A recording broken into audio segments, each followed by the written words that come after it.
Hariningsih, NIM 2091952, mahasiswi Prodi Pendidikan Islam Anak Usia Dini, Fakultas Tarbiyah dan Keguruan, Universitas Islam Negeri Sultan Taha Saifuddin Jambi. Di sini saya akan menjawab pertanyaan UAS mata kuliah pengembangan kurikulum PAUD yang pertanyaannya, jelaskan model-model pengembangan kurikulum anak usia dini. Kurikulum PAUD merupakan sebuah acuan bagi guru untuk mengembangkan aspek-aspek perkembangan anak sesuai kurikulum pendidikan anak usia dini dengan pendekatan pembelajaran yang tepat, maka penyelenggaraan kegiatan pembelajaran dapat tercapai sesuai dengan tujuan pendidikan. Model pengembangan kurikulum PAUD terbagi menjadi 7 model, yaitu pertama, pengertian model kurikulum route typer. Model pengembangan kurikulum ini dikembangkan berdasarkan langkah-langkah yang akan dilakukan dalam pengembangan kurikulum. Kurikulum model ini diajukan oleh Tyler pada tahun 1949. Menurut Tyler, ada empat tahap dalam kurikulum yang harus dilakukan untuk mengembangkan kurikulum ini, yang meliputi pertama, menentukan tujuan pendidikan. Kedua, menentukan proses pembelajaran yang harus dilakukan. Ketiga, menentukan organisasi pengalaman belajar. Keempat, menentukan evaluasi pembelajaran. Model kurikulum yang kedua, pengertian model kurikulum TABA. Pengembangan kurikulum ini sebenarnya modifikasi pengembangan dari kurikulum model Taylor. Jadi, kurikulum ini lebih menekankan pada pembelajaran yang berpusat pada perhatian guru.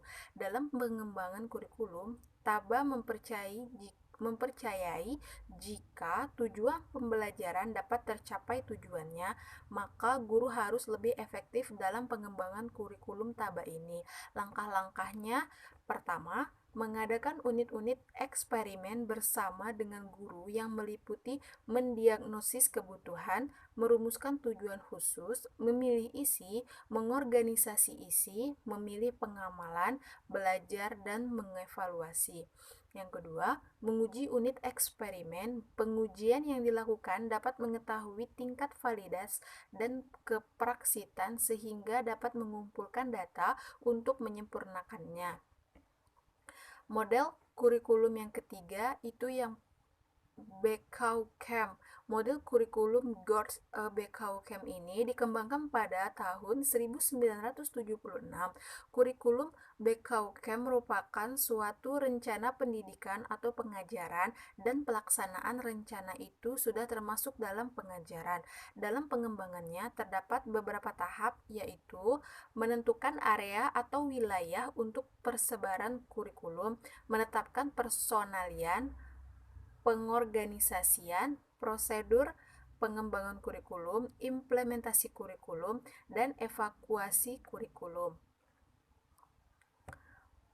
Model keempat kurikulum yaitu Audrey dan Howard Nicholas. Audrey dan Howard Nicholas mengembangkan sebuah kurikulum dengan elemen yang cukup jelas dan ringkas. Mereka menjelaskan pengembangan kurikulum tersebut dalam buku Developing Curriculum, A Practical Guide pada tahun 1978. Menurut Audrey dan Howard Nicholas, ada 5 tahap dalam pengembangan kurikulum, yaitu analisasi situasi, menentukan tujuan khusus, menentukan dan mengorganisasi isi pelajaran, menentukan dan mengorganisasi metode, dan evaluasi. Selanjutnya, pengertian model kurikulum dinamik Skillback. Menurut Skillback, model kurikulum yang dinamakan model dinamik merupakan model pengembangan kurikulum untuk para guru dengan mengembangkan kurikulum sesuai dengan kebutuhan sekolah. Ada beberapa langkah dalam mengembangkan kurikulum. Yang pertama, menganalisasi situasi. Yang kedua, memformalisasikan tujuan. Yang ketiga, menyusun program. Yang keempat, interpretasi dalam implementasi. Yang kelima, monitoring, feedback, penilaian, dan rekonstruksi. Selanjutnya, pengertian model kurikulum Olivia. Menurut Olivia, salah satu aspek yang perlu dipahami dalam pengembangan kurikulum adalah aspek yang berkaitan dengan organisasi kurikulum. Organisasi kurikulum merupakan pola atau desain kurikulum yang tujuannya untuk mempermudah siswa dalam mempelajari bahan pelajaran dan kegiatan belajar sehingga tujuan pembelajaran dapat dicapai secara efektif.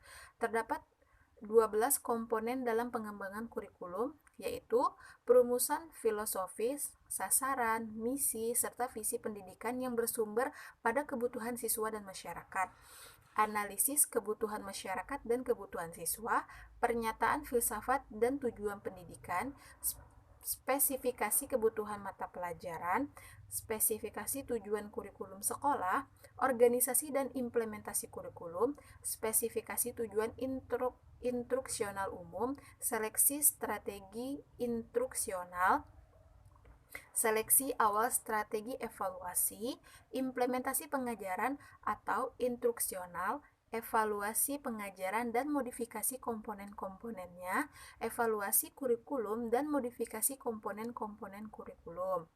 Selanjutnya, pengertian model kurikulum Wheeler. Pengembangan ini menggunakan suatu proses yang setiap bagian dalam kurikulum tersebut saling berhubungan satu sama lain. Proses pengembangan kurikulum terjadi secara terus-menerus. Menurut Wheeler, proses pengembangan kurikulum terdiri dari 5 tahap, yaitu menentukan tujuan dan tujuan khusus. Tujuan umum bisa merupakan tujuan bersifat normatif yang mengandung tujuan filosofis atau tujuan pembelajaran umum bersifat praktis, menentukan pengalaman belajar yang mungkin dapat dilakukan oleh siswa untuk mencapai tujuan yang dirumuskan dalam langkah pertama, menentukan isi atau materi pembelajaran sesuai dengan pengalaman belajar, mengorganisasi atau menyatukan pengalaman belajar dengan isi atau materi belajar, melakukan evaluasi setiap fase pengembangan dan mencapai tujuan. Mungkin hanya itu yang dapat saya jawab, kurang lebihnya mohon maaf. Wabillahi taufiq wal hidayah. Wassalamualaikum warahmatullahi wabarakatuh.